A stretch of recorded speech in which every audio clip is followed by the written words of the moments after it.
Episode 771. Chris Bean felt like he'd been forgotten. No, not completely forgotten. The few who had charged forward were muttering about him under their breath. That berserker actually said, if Crispy Bean could dodge like Invincible Most Handsome, wouldn't the problem have been solved long ago? Crispy Bean really wanted to charge over and yell at that berserker. Are you an idiot? I was launched at the time. Was I supposed to sprout wings and fly in circles? But Chris Bean didn't shout, because deep down he knew this was just a convenient excuse he'd made up for himself. At that moment, even standing firmly on the ground, he couldn't have reacted that fast. Even if you had that awareness, you might not have the reflexes to match. Even if he had that reaction, he might not have been able to execute such precise control. He wasn't on the ground, he was launched. That threw him into a panic, and in the end, he didn't even manage a proper quick recover, just slammed straight onto the floor. Just how many contemptuous stares would that earn him? Why does he get to succeed? Chris Bean gritted his teeth, his heart brimming with envy and resentment. Since he'd been knocked too far back earlier, even the time spent on his taunt hadn't been enough to solidify aggro.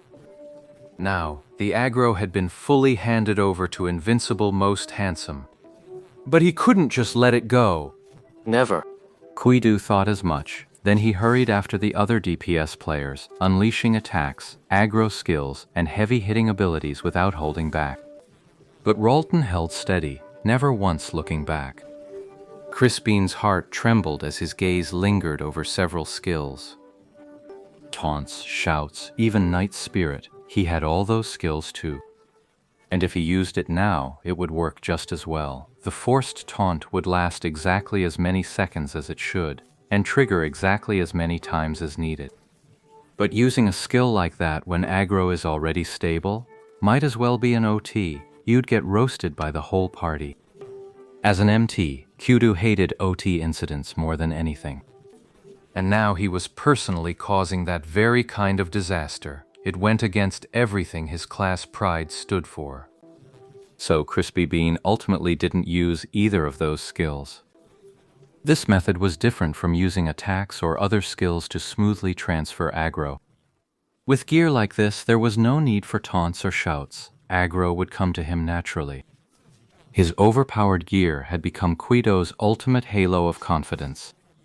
He maneuvered, attacked, built aggro, and kept hoping for Ralton's attention.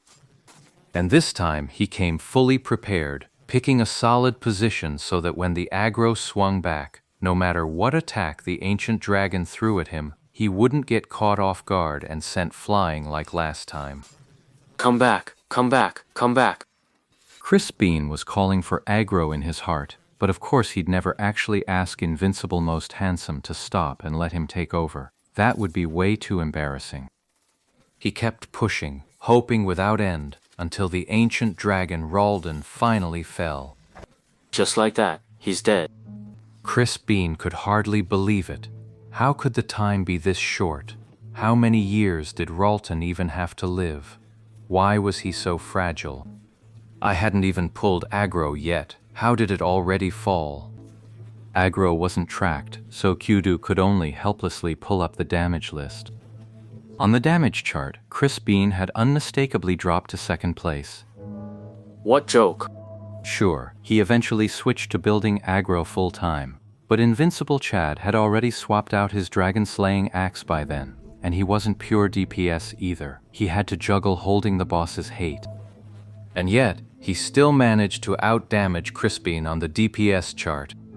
Kuidu could no longer believe any of this was real. Seeing the rest of the team cheering and celebrating, even Shinlu, who had no real need for this dungeon, was this excited after clearing it. Kuidu felt like she had truly been left behind. Captain, what is it? Many were already itching to find out what gear the final boss had dropped.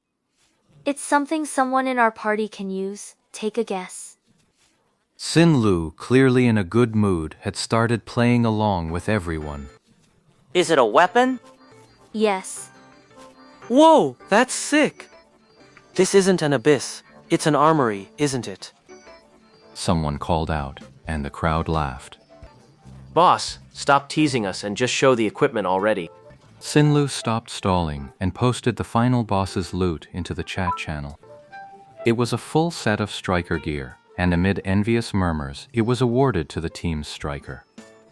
The party filed out of the dungeon, but the buzz in the air hadn't faded one bit. Still going? Sinlu asked. The heavenly domain still had a limit on dungeon runs, at most 2 trips into the ancient dragon abyss per day. Keep going, keep going. Keep going. The crowd answered in unison.